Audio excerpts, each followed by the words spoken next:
साड़ी पहनने वाली बहू।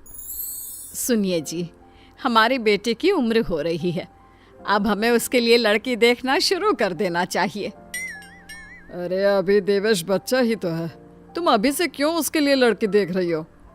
अभी से लड़की देखेंगे तभी तो हमें कोई अच्छी लड़की मिलेगी ना, वरना आजकल का ज़माना कैसा है ये तो आप भी जानते ही हैं। अच्छे घर की लड़कियां मिलना बहुत मुश्किल है। बात तो एकदम सही है तुम्हारी। आप रिश्ते देखिए और मैं बहू। इस घर में बहू तो सिर्फ मेरी पसंद की ही आएगी। विक्रम अपने बेटे के लिए लड़की देखना शुरू कर देता है। कुछ दिनों बाद वो सलोनी के घर जाते हैं। लड़की कहाँ है, जरा उसे बुलाइए तो सही। जी बस अभी आती ही होगी। स्मृति के इतना बोलते ही जींस टॉप पहने सलोनी वहां आ जाती है। सलोनी को देखते ही लड़के वालों के होश उड़ जाते हैं। ये क्या पहन कर आई है आपकी लड़की?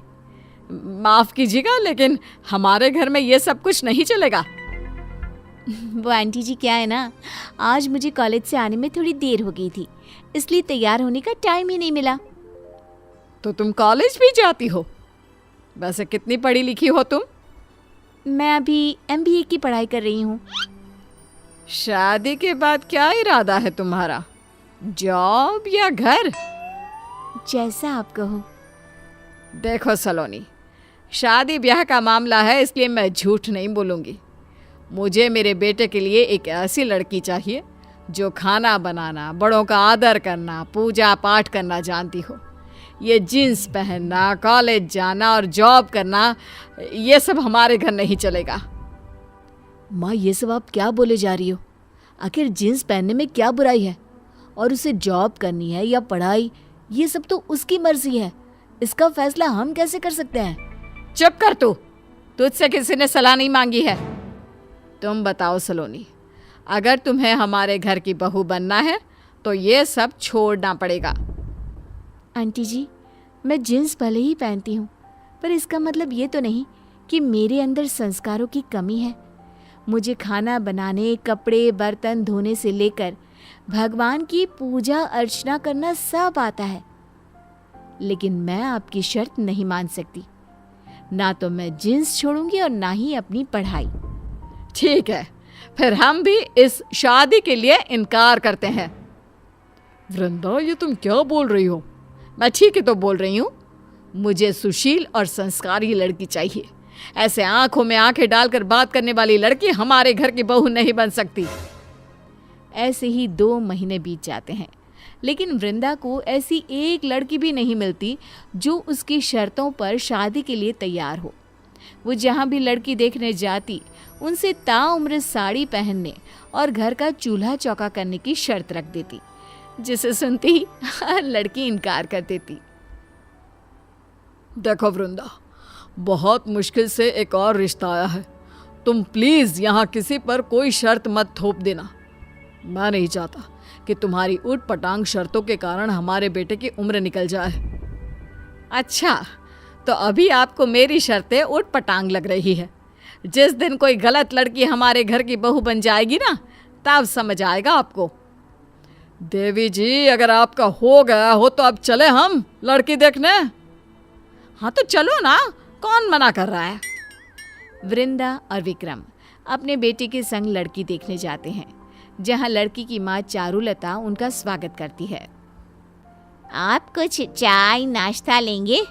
नहीं नहीं, आप बस लड़की को बुला लीजिए। चारुलता अपनी बेटी वैदेही को आवाज देती है। थोड़ी ही देर में साड़ी पहने, हाथ में चाय लिए और सर पर पल्लू रखकर वैदेही आ जाती है। वैदेही को देखते ही वृंदा फूले नहीं समाती। वो बिना कुछ पूछे ही रिश्ता पक्का कर देती है और अच्छा सा मुहूर्त देखकर दोनों की शादी करा देती है। शादी के 2 दिन बाद, वैदेही बेटा, देवेश ऑफिस के लिए लेट हो रहा है, तो उसके लिए चाय बना कर ले आ। मम्मी जी, मुझे चाय बनानी तो आती ही नहीं है और उनको ऑफिस के लिए बहुत देर भी हो रही है, वरना मैं YouTube में देखकर बना लेती। आप एक काम कीजिए ना, आज आप चाय बना लीजिए, मैं कल बना लूँगी। वैदेही की बातें सुनकर वृंदा का मुंह खुला का खुला रह जाता है। पर अब वो करती भी तो क्या, बेटे को ऑफिस के लिए लेट जो हो रहा था, तो बस फटाफट वृंदा ने रसोई में घुसकर चाय बनाना शुरू कर दिया, जिसके बाद देवेश ऑफिस के लिए निकल गया। अब वृंदा सीधे वैदेही के कमरे में जाती है। बहू, तुझे खाने में क्या क्या बनाना आता है? कुछ भी नहीं मम्मी जी। हैं? कुछ भी नहीं मतलब? क्या तेरी माँ ने तुझे खाना बनाना नहीं सिखाया? नहीं तो मम्मी जी। वैदेही के इतना बोलते ही वृंदा अपना सर पकड़ लेती है। वैदेही भी अपनी सास की ये हालत देख मंद मंद मुस्कुराने लगती है। अच्छा बहू, ये बता, तुझे कपड़े धोने तो आते हैं ना? ना। क्या? कपड़े धोने भी नहीं आते? अच्छा तो बर्तन धोना, वो तो आता ही होगा। नहीं मम्मी जी, मैंने आज तक कभी बर्तन धोए ही नहीं। तो एक बात बता बेटा, तुझे आता क्या है? इस पर वैदेही शर्माने लगती है।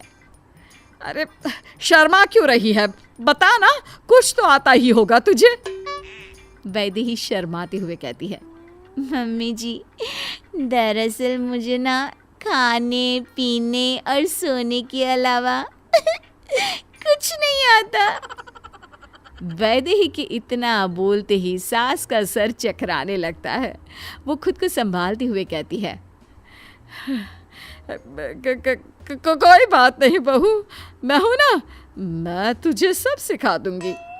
दिन बीतते जाते हैं, लेकिन वैदेही घर का एक काम भी नहीं सीख पाती। वृंदा भी अब उसे सिखाते सिखाते थक चुकी थी, इसलिए अब वो भी उससे काम करने को नहीं कहती। क्या हुआ वृंदा, इतने परेशान क्यों हो? अब क्या बताऊं आपको, सारा काम दिन रात बस मुझे ही करना पड़ता है। बहू को कुछ भी बोलती हूँ तो वो साफ इनकार कर देती है। अब बहू तो तुमने खुद ही पसंद की थी, तो भुगतो अब। इसीलिए कहता हूँ, पहनावा देख कर किसी इंसान को मत तोला करो। कितना समझाया था, लेकिन तुमने मेरी एक बात नहीं सुनी। अच्छा ठीक है, मानती हूँ सही बहू चुनने में मुझसे चूक हो गई। आप खुश? इतना कहकर वृंदा वहां से चली जाती है। एक दिन वृंदा से मिलने उसकी कुछ सहेलियां घर आती हैं, जिनमें से एक सहेली अपनी बहू को भी साथ लेकर आती है। अपनी सहेली की बहू को देख वृंदा के पैरों तले जमीन खिसक जाती है। तुम यहाँ? ये मेरी बहू है सलोनी, तुम जानते हो एक दूसरे को? जी माँ जी, आंटी जी अपने बेटे का रिश्ता लेकर मेरे घर भी आई थी, लेकिन उन्होंने शर्त रखी थी कि वो मुझे अपने घर की बहू तभी बनाएंगी जब मैं अपनी पढ़ाई, जॉब और जींस पहनना सब छोड़ दूंगी। सलोनी की बातें सुनकर सभी दंग रह जाते हैं। इतने में सलोनी की सास कहती है, वैसे अच्छा ही हुआ जो तुम इसकी बहू नहीं बनी, वरना हमारा क्या होता। जानती हो वृंदा, मेरी बहू घर का सारा काम अकेले करती है, मुझे एक बर्तन तक उठाकर नहीं रखने देती। मैं तो सच में बहुत भाग्यशाली हूँ जो सलोनी मेरे घर की बहू बनी है। हीरा है हीरा मेरी बहू। अब वृंदा को अपने किए पर बहुत पछतावा होता है। उसे शैलजा से जलन भी होने लगती है, जिसके कारण वो अपनी बहू की झूठी तारीफों के पुल बांधना शुरू कर देती है। अगर तेरी बहू हीरा है तो मेरी बहू भी कोहिनूर है। जानते हो तुम लोग, मेरी बहू तो सुबह उठने से पहले ही मेरे हाथ में खाना ला कर दे देती है और मेरे बोलने से पहले ही घर का सारा काम खत्म कर देती है। ऐसी है मेरी बहू। जिस बहू की तो इतनी तारीफ कर रही है, जरा अब उससे मिलवा भी दे। हाँ हाँ, क्यों नहीं। वैदेही बेटा, जरा बाहर तो आना, मेरी कुछ फ्रेंड्स तुझसे मिलना चाहती है। वृंदा के कहते ही वैदेही सिर पर पल्लू रखकर बाहर आती है और सभी के पैर छूती है। वृंदा, तेरी बहू तो बहुत संस्कारी है। हाँ यार, तू सच में बहुत भाग्यशाली है जो तुझे ऐसी बहू मिली, वरना आज के ज़माने में ऐसी लड़की मिलनी बहुत मुश्किल है। सच में क्या किस्मत पाकर आई है तू। तुझे तो कोहिनूर से भी कीमती बहू मिली है। वृंदा झूठी मुस्कान लिए हंसने लगती है। तभी मम्मी जी मुझे बहुत भूख लग रही है, जल्दी से जाकर कुछ बना दीजिए ना प्लीज़। वैदेही की ये बात सुनकर सभी दंग रह जाते हैं। अरे बेटा, भूख लग रही है तो जाकर बना ले कुछ, अपनी सास को क्यों परेशान कर रही है? इससे पहले कि वैदेही कुछ बोलती, वृंदा बीच में बोल पड़ती है। वो क्या है ना, बहू को सिर्फ मेरे ही हाथ का खाना पसंद है, इसलिए वो मुझसे बोल रही है। ये तो बहुत अच्छी बात है, फिर तो ये बाहर का कुछ खाती भी नहीं होगी, क्यों बहू? अरे नहीं नहीं आंटी जी, मैं तो सब कुछ खा लेती हूँ जो भी मिल जाए, बस मुझसे ना ये काम वाम नहीं होता। मुझे तो आप बैठे बैठे जो दे दोगे मैं सब खा लूँगी।